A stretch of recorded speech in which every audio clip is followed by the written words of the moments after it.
नमस्कार भाई लोग, प्रणाम। जय श्री कृष्णा, राधे राधे। आप सभी का अनिरुद्ध पटेल चैनल में स्वागत है।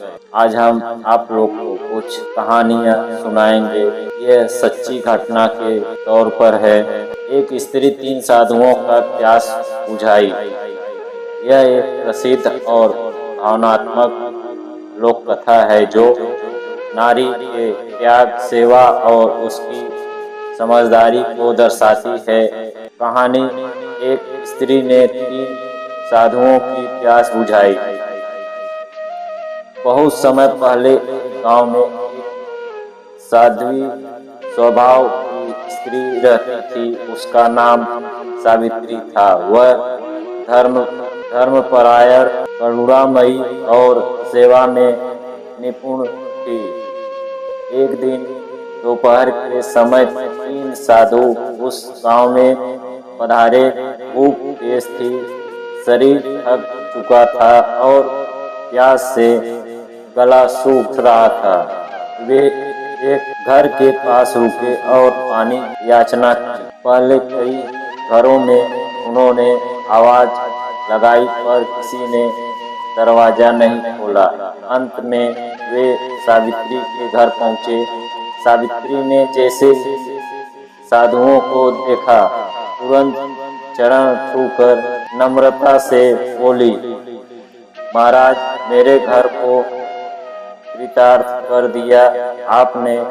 कृपया भीतर आइए और जल ग्रहण कीजिए। पर साधुओं ने कहा, बेटी, हम तीनों में से कोई एक ही तुम्हारे घर में प्रवेश करेगा। तुम चुनो इसे आमंत्रित करोगी।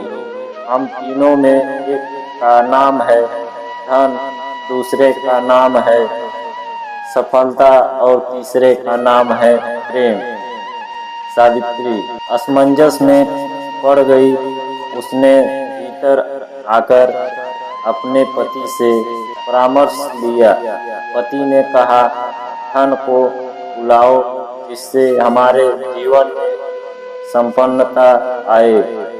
लेकिन सावित्री की बूढ़ी सास बोली, नहीं बहू, सफलता को बुलाओ जिससे हमारा कुल गौरवशाली हो। और सावित्री ने निम्रता से कहा, मैं प्रेम को बुलाऊंगी, क्योंकि जहाँ प्रेम होता है वहाँ अपने आप धन और सफलता आ जाते हैं। वह बाहर आई और साधुओं से कहा, आप में जो प्रेम है कृपया मेरे घर में पधारिए। तब चमत्कार हुआ। तीनों साधुओं एक साथ उठ खड़े हुए और घर की ओर चलने लगे। सावित्री चकित होकर बोली, पर मैंने तो केवल प्रेम को बुलाया था। साधु मुस्कुराकर और बोले, बेटी, जहाँ प्रेम होता है वहाँ हम तीनों रहते हैं। धन, सफलता और प्रेम, तुमने सबसे उत्तम विकल्प चुना। नैतिक शिक्षा: जहाँ सच्चा प्रेम और सेवा भाव होता है वहाँ सभी सुख अपने आप आ जाते हैं। एक स्त्री का हृदय प्रेम का सागर होता है जो न केवल प्यास बुझाता है बल्कि जीवन को सामर्थ्य बना देता है। यदि आप चाहें तो मैं इस कहानी पर एक स्त्री को क्यों ऐसा करना पड़ा।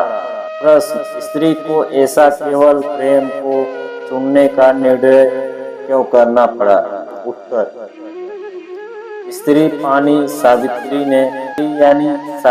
ने धन या सफलता को नहीं चुना बल्कि प्रेम को चुना, क्योंकि वह जानती थी कि धन क्षणिक है, वह आकर चला जाता है।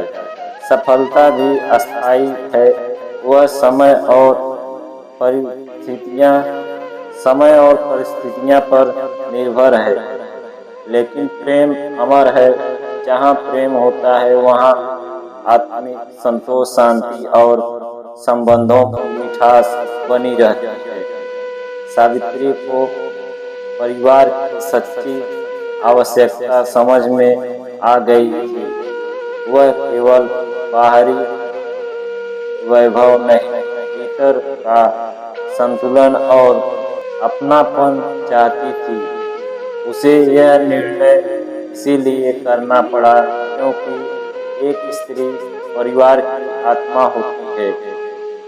वह जानती है कि अगर घर में प्रेम होगा तो दुख भी हल्के लगेंगे और सुख दुगना हो जाएगा। वह अपने स्वार्थ से नहीं, परिवार की भलाई को ध्यान में रखकर निर्णय लेती है। अंत में यह संदेश देती है कि जहाँ प्रेम होता है वहाँ परमात्मा निवास करता है, और जहाँ परमात्मा है वहाँ सब कुछ अपने आप आ जाता है।